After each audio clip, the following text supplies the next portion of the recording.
Hello, good afternoon, and welcome to the Midday News.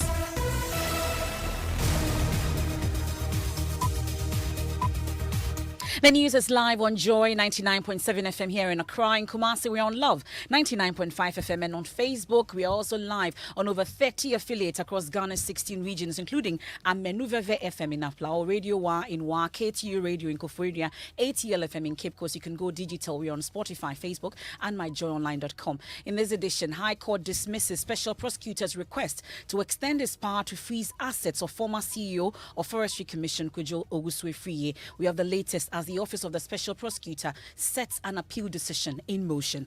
Also, as government and Labour meet to negotiate the payment of the proposed 20 to 30% cost of living allowance, Public Sector Workers Union warns it must be COLA or unacceptable means to cushion Labour in the harsh economic times or nothing else. Ours is that give us the cola. It will not solve all our problems, but it is just to cushion us, meet us halfway. But if you say you cannot give the cola, how are you going to reduce the burden? But as President Akufo-Addo makes passionate appeal to the striking workers, minority in Parliament says government must stop the rhetoric and meet the demands of Labour. The people who preside over this mess then don't have the moral right to say we cannot do this or we cannot do that. And that is why I have called for the finance minister to resign. Also this afternoon, visiting IMF team to engage presidency and parliament today as they conclude their fact-finding mission. But an associate professor of finance says this will not be the last time Ghana engages the fund. If the structure of the economy doesn't change, then we will be frequent. We'll be frequent in IMF. We'll hear from Labour on this, and in today's edition of the Living Standard series, an unemployed graduate does the unthinkable to grab the attention of the job market. It was a do or die affair, so I had no option. I have to do it. I'm hoping to get a job because either than that, I'll find myself in a hot pan. In sports, Black Stars head coach Otto Addo explains the new additions didn't join the team just because of the upcoming World Cup. And this afternoon's quarters stranded as illegal structures under high-tension lines are demolished by the Ghana Grid Company. I have nowhere to go, so it's better for me to sleep here because they want us to sleep outside. That is why they came and destroyed the kiosks. So we will sleep outside. What we want the government to know that we are not going anywhere. And later, in our election headquarters, he's number one on the ballot with a goal to remain General Secretary. We turn our attention to the NPP's John Boydu in our build-up to this weekend's polls. The new patriotic party is at a critical moment, a moment that calls for experienced people. We have that and more in this edition of the Midday News with me, Emefa Apawu. Many thanks for choosing us. This is your home of independent, fearless and credible journalism. Please stay for details.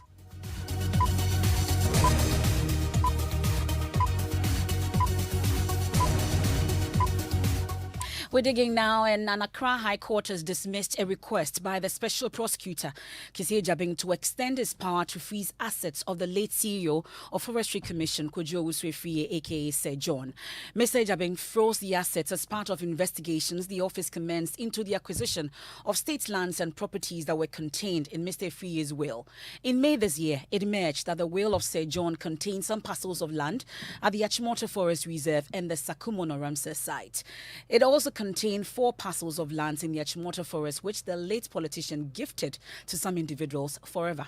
Court correspondent Joseph Akable joins me on the line with the very latest on this. Joseph, tell us more about the SP's request and decision of the court. And so the Special Prosecutor's request was anchored under Section 38 to 40 of the OSP Act. Now, under these provisions, the OSP has the power to direct the freezing of assets if he holds the view that it is necessary for investigations. Now, the requirement is that once he gives such a direction, he is to make an application to the court within 14 days for confirmation of this particular freezing order. And so this formed the basis of the Special Prosecutor first directing the freezing of the assets and then proceeding to make the request at the High Court for this freezing order to be confirmed, because he explained that he had commenced investigations into the assets that were gifted in Sir John's will and took the view that it will help investigations if they are frozen. And so this was the request that they made to the courts. But the court, however, took a different view. It indicated that the Special Prosecutor should have rather made a request under Section 54 of its Act. Now, that particular act is titled Procedure Against Property Where a Person Dies or Absconds. And so the court dismissed the request by the special prosecutor to maintain the freezing order or confirm the freezing order on the assets of Sir John. Well, so what then has been the special prosecutor's reaction to this decision by the court? He disagrees completely with the decision of the court. He holds the view that with this approach by the court, it will be virtually impossible for the states to make any recoveries or go after individuals who obtain assets or acquire properties illegally simply because they have passed on. And he has indicated steps to challenge this particular decision at the Court of Appeal. And stay with me, Joseph, because you're following another case in court. We have the statement from the Special Prosecutor's Office. Elton Brobe joins me in studio with it. Elton, we know that they've already set in motion decision to appeal. Tell us more.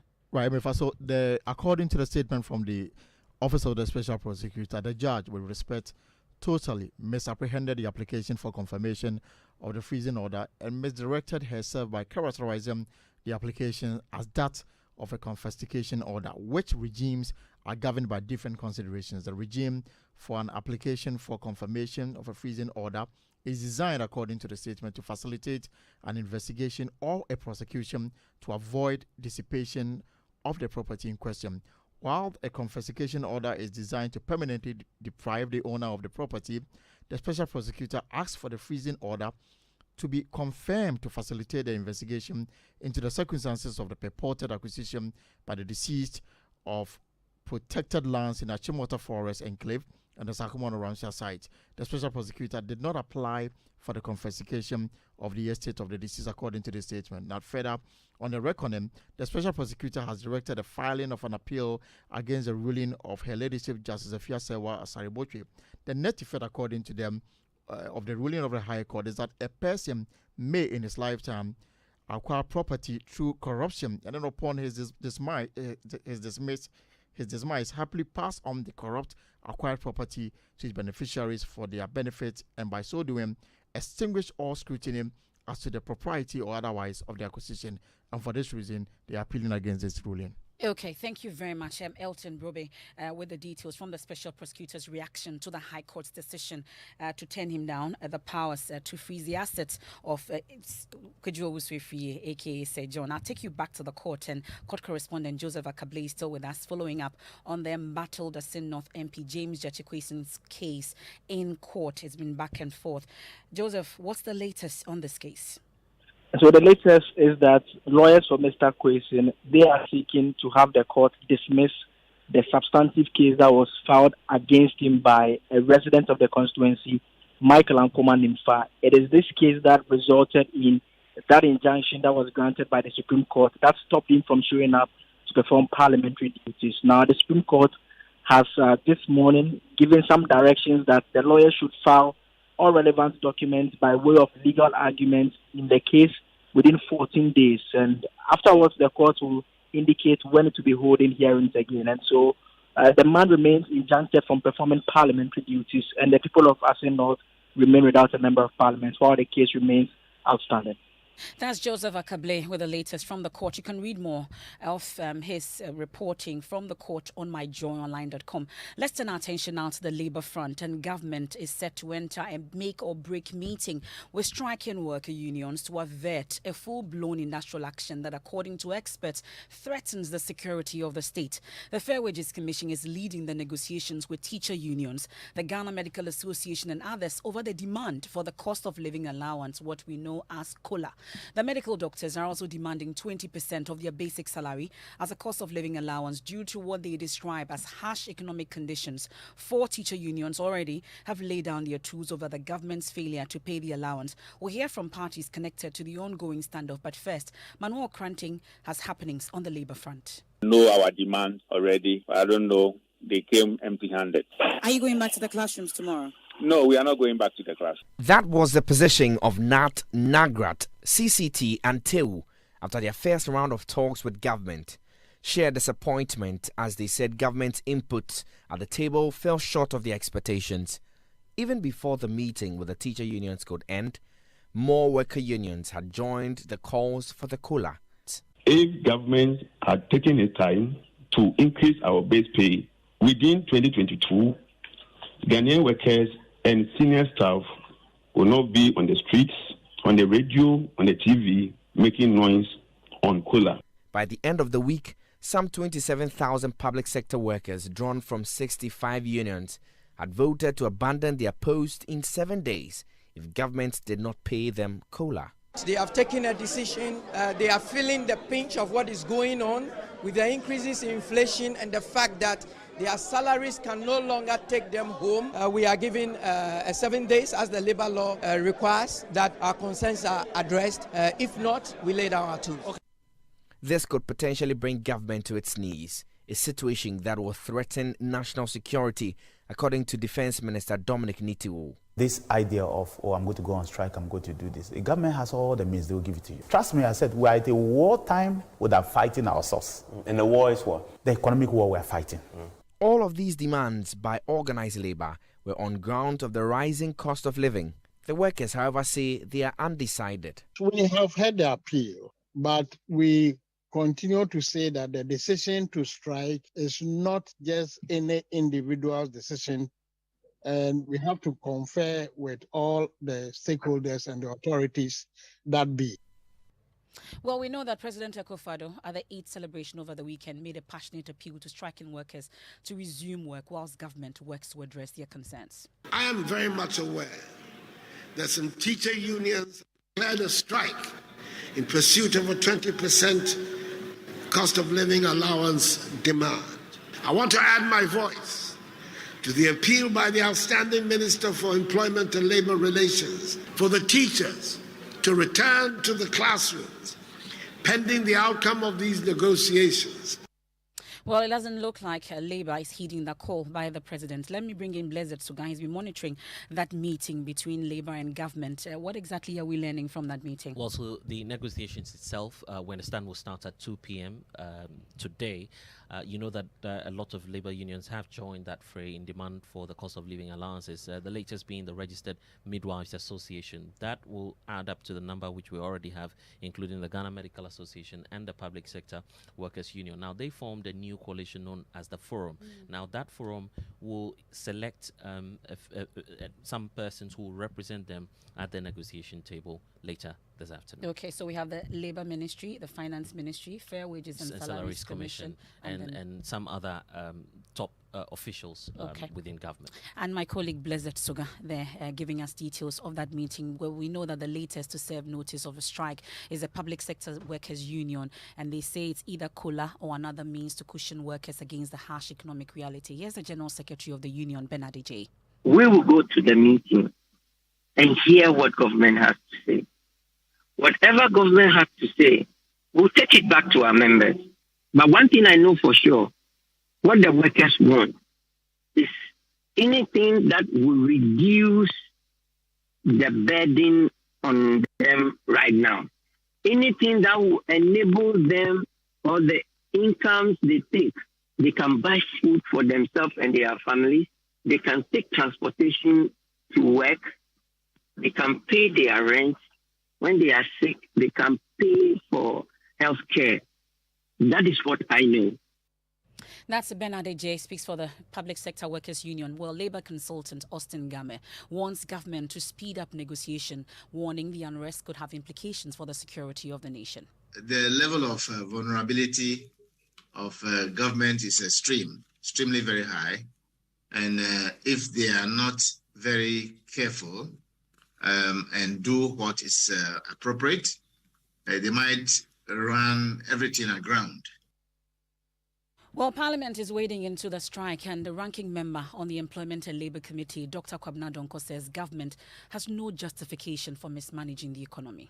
It should be across board so that we don't have one union withdrawing their services today. They are satisfied, the next time it's another labor. It creates a situation of panic in the body politic. Yeah, so the negotiations should be done in good faith with government, with the unions.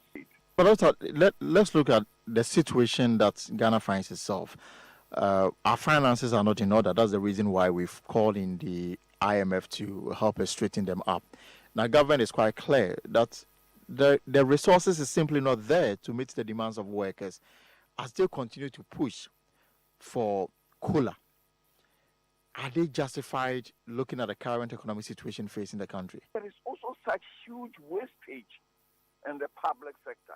And the difficulty we have is that the people who presided over this mess then don't have the moral right to say we cannot do this or we cannot do that. And that is why I have called for the finance minister to resign. That's Dr. Kwabena Donko. He's ranking member on the Employment and Labour Committee in Parliament. Now, we turn our attention to the IMF, and the visiting team from the Monetary Fund is this afternoon engaging the Vice President, Dr. Mahmoud Bawumia, today as part of its data gathering and engagement with the government. This is one of the high-level meetings that the team will be holding together with the government's policy and technical team. Joining us is learning that there have been some discussions that have centered on possible program design for Ghana. The team will later in the day also hold some meetings with the Finance Committee of Parliament. I'll bring you details of that shortly. But Presidential Affairs correspondent Elton Brobe is still with me in the studios, joins us with details. Do we know what the team and the presidency will be discussing by any chance? So, for my information, that this will bring together all the interest groups to look at data reconciliation, for example, and then government proposal to get the money. We are looking at between $2.5 and $3 billion. And the conditions that will be attached to this loan, whether or not it will affect government flagship programs, employments, and key other issues that government want to put across. So after this meeting, the IMF team will be clear in their minds the kind of support they want to give to Ghana, within which time Ghana will be out of the fund, and then the conditions that will be attached to the loan. I'll leave you to go and get more information from that meeting and update us on myjoyonline.com. Well, our parliamentary correspondent, Kwekwa Sante, has also been monitoring what will happen with the Finance Committee when the team finally meets them. Kweku, what have you picked up? So what I'm picking is the minority side says government is so far feeding IMF officials with wrong information, and that at this meeting, they are going to go all out and provide what they think is the real state of the economy to the IMF to guide them in terms of what deal they will offer Ghana or what deal they will suggest to government. It's supposed to be a test meeting because what I'm taking from the majority side is also that they believe the meeting so far has been fruitful with government officials and that this is just a fact-finding mission that should not be turned into a political banter. That's our parliamentary correspondent, Kwekwa Sante. But even before we firm up anything with the IMF, Labour has concerns. We can hear from the General Secretary of the Ghana Medical Association, Dr. Titus Bayo, warning the association will not accept an IMF program that freezes employment in the public sector. Now, if we want to cut the expenditure, our proposal or what I suggested is that consider cutting the expenditure of the high earners. Yep. And the other thing is that you need to generate revenue. And to generate revenue, you need workers. See, we are not, if we say that we are underemployed or our public sector is not choked. And I can speak for the health sector specifically. That if you go to Lambuse, it's a district, the entire district has one medical doctor, 2 physician assistants. There's no even doctor at all. So how could we say that you place a freeze on unemployment? Meanwhile, an associate professor of finance with the University of Ghana, Elikplim Komla Agboyo, says unless the structure of the Ghanaian economy changes, the country will continue to go back to the IMF. For me, what the IMF program does for us now is to provide some space and time, in essence, to be able to put our house in order. So that gives us time in the short to medium term to be able to implement the necessary policies to ensure that the economy is stronger, that we're able to change the structure of the economy. Other than that, if the structure of the economy doesn't change, then we will be frequent. We'll be frequenting the IMF. Well, that's Associate Professor of Finance with the University of Ghana, Elikplim Komla Agboyo. He sets the tone nicely for our Living Standard series for today. And youth unemployment in Ghana has more than doubled from an average of 9.0% between 2017 and 2020 to 19.7% in 2021. Isaac Kwame Ade happens to be in this bracket. For 4 years, he has tried without success to get a job. However, out of frustration, he decided to pull all the stops to get the attention of the job market. Mamiesi Nyamiche Thompson met with him in our latest Living Standard series. Plenty questions, no answer. How come we sell a contract? On the streets of Accra Tuesday afternoon was an unusual sight. A dark young man gripped the attention of motorists and passers-by with the information on a placard he held. The inscription, printed in bold red and blue colors, read, "Please, I need a job. Isaac Kwame Adai. Qualification, BSc Marine Science. Institution, University of Ghana," with his contact and photo. The frustrated unemployed graduate had to pull all the stops to get the attention of the job market after 4 years of a fruitless job hunt. And with the placard, it's more or less like applying 100 jobs. But I wanted to save money because I was spending a lot. The moment you do bundle, especially the hotspot, the moment you connect the hotspot, within some few hours, it's finished. Isaac Kwame Adai from Asankran Breman in the Western region sees himself as one of the few lucky to have made it out of his poor village to the University of Ghana in 2013. He managed to complete 4 years of university despite the odds of harsh city life and limited funds.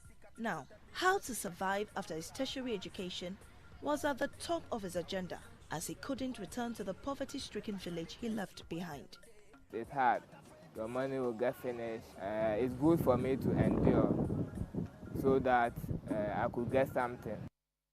That's our Living Standard series. The full version comes up later on Newsnight. You want to stay for that. Also on the Joy News channel and all our social media platforms, you can catch it. This is the Midday News here on Joy 99.7 FM. We are in Accra, and in Kumasi, it's on Love 99.5 FM and over 30 affiliates across Ghana's 16 regions. We've been looking at the High Court's dismissal of the Special Prosecutor's request to extend his power to freeze assets of former CEO of the Forestry Commission, Kojo Owusu-Efriye. The Special Prosecutor has already set an appeal decision in motion. When we return, we have sports and then squatters stranded as illegal structures and the high tension lines are demolished by the Ghana Grid Company.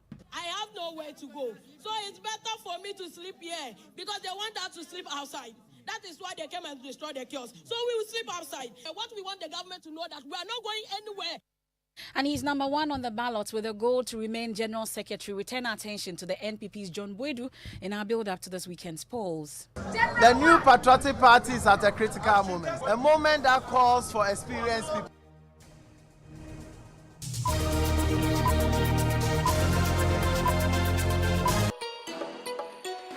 Yema Wakwaba, ba Akwaba Magic Ebusia, brand new channel, Tia Roba, Emuno Tiao, Ewo DSTV channel 149, and Go TV channel 108. Enianom Akwaba Magic Ebusia, Eddie Nidia wa Ghanaian programs mu Baufi, Ebiti said to have and to hold, Enyom Senior Cassia, series and talk show, Bemo Wakao TV sets Nichi, Akwaba Magic Ebusia, Ewo DSTV access to your 50 Ghana cities per and Go TV value to your 25 Ghana cities per Ebusia Akwaba.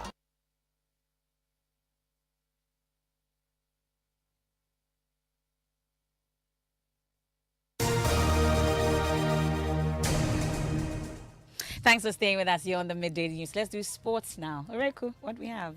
Well, Black Stars coach Otoado has reacted for the first time since the Ghana Football Association announced that 6 new players have been made available for future Black Stars selections. Now, since the announcement, opinions have been divided, with some section of Ghanaian fans tagging these new players as opportunists who are just relishing the opportunity to play at the 2022 World Cup. Otoado, on the other hand, has been defending these players and believes that they will stay even beyond the global showpiece later this year. It's a lifetime decision, so it's very, very difficult. Me being born in Germany, and maybe I can even understand more of that thinking, but surely we want those who decided to play for Ghana to get familiar with the teams, with the staff, and so everybody who wants to join has to join now, and they know exactly what they're going to do. They know what they get, and first of all, it's a lot of joy, it's a lot of love, and surely also for them, it's not only about the World Cup, it's about more World Cups to come, it's about African Cup of Nations. Well, that was Black Stars coach Otoado speaking to the BBC. Thank you very much, Oreku, with the latest from the world of sports. Let me take you to the Ashanti region now, and contractors on the 120-bed Kumewu District Hospital are working towards completing the project next year after long abscess from site. The project, which started in 2014, has missed its completion deadline by about 3 years due to financial constraints. Ashanti Regional Minister Simon Osei-Mensah says enough funds have been secured. Nanaya Ojima visited the project with the minister. Here's his report. The Kumewu and Fomena hospitals are part of 7 projects funded by the United Kingdom Export Financing in 2014. One of them at Dodowa was completed, but others in various parts of the country, including a housing project for health personnel in Takrade, stalled. According to the health minister, Kwaku Ajman Menu, the project stalled because only 38.3 million of the $175 million loan contracted for the purpose was found in government coffers when the New Patriotic Party assumed power in 2016. This amount, he says, was inadequate to complete the projects, hence the need for investigations. Contractors on the Kumewu Hospital project have, however, returned to site after government secured some funding. Cephas Ojo is site manager. The polystyrene walls that we are doing, they are still in place. But as we came back, we realized some of the structures were undermined in terms of structure integrity. Well, that's the contractor on site there. Well, let's head to town. And the Ghana Grid Company Limited today has been leading a task force to demolish illegal structures sited under its high-tension lines. This is part of its efforts to reduce the growing human activities around its poles. Hundreds of the squatters are rushing to salvage their belongings.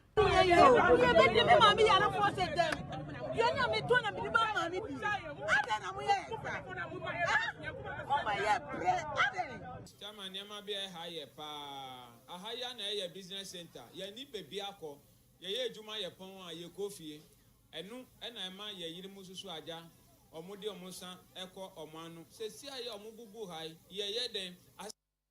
Well, my colleague Manuel Cranting was with the task force at Bawaleshi, East Legon.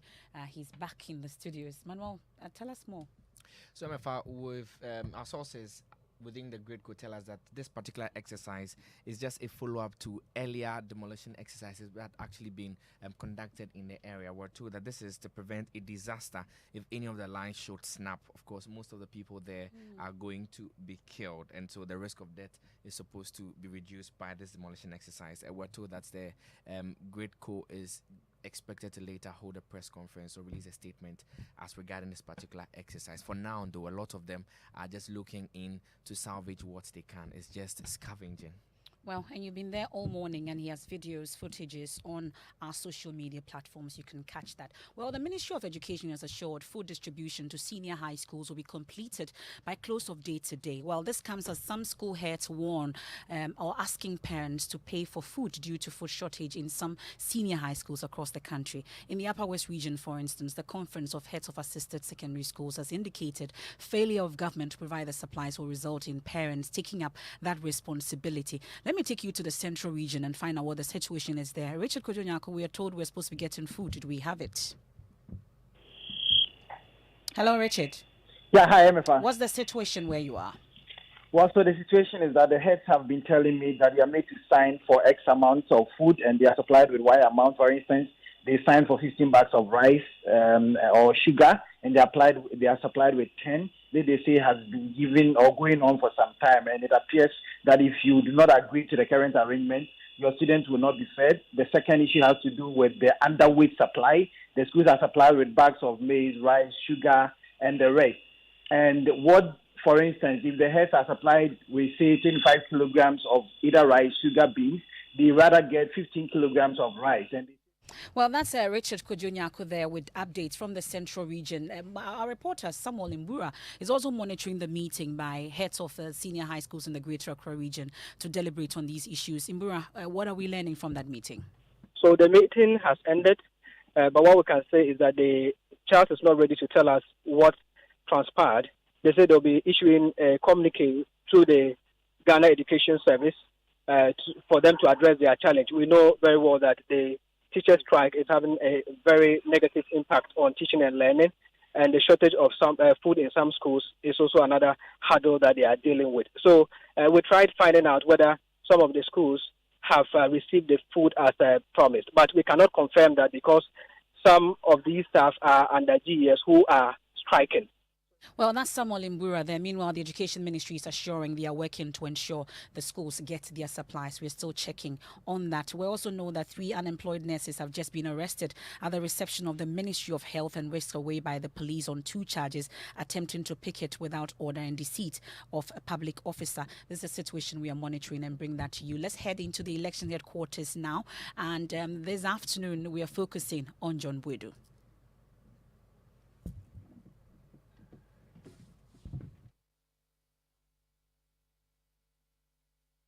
To suspend Mr. Kwabena Japon indefinitely. John Bwedu became acting NPP General Secretary at a time the party was in turmoil. Its national officers, including Chairman Paul Afoko and General Secretary Kwabena Japon, had been suspended. He went on to hold the position substantively as he led the party into victory in the 2016 and 2020 polls. The new patriotic party is at a critical moment that calls for experienced people. We believe that we are winning and winning hands down. His critics, however, say he was part of a team of executives that saw arguably the party's most abysmal parliamentary performance in the 2020 polls when it recorded a net loss of 32 seats. He, however, believes he's the most experienced hands the NPP can rely on. Check in the year 2020, in the midst of COVID, how many political parties? And that's the General Secretary of the NPP ending today's edition of the Midday News. Your election headquarters has got you covered on the polls this weekend. There's more when you log on to myjoyonline.com. High Court dismisses special prosecutor's request to keep Sir John's assets frozen. Also, we know that the Supreme Court has preserved key evidence against former Senate boss Ernest Thompson. That and more on myjoyonline.com. We have Living Word with Pastor Mensel Tabel up next. I am Emefa. Apawu. Many thanks for your company.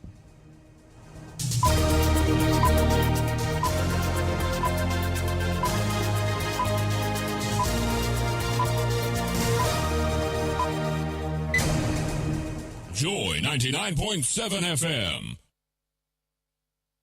Joy 99.7 FM. Isn't life wonderful when everything worth doing is scheduled? Hitting the stop button on your alarm just in time for your morning jog. That happy moment listening to your baby's heartbeat at the doctor's office. Or an arranged virtual meeting with that big client. Buy airtime ahead of time with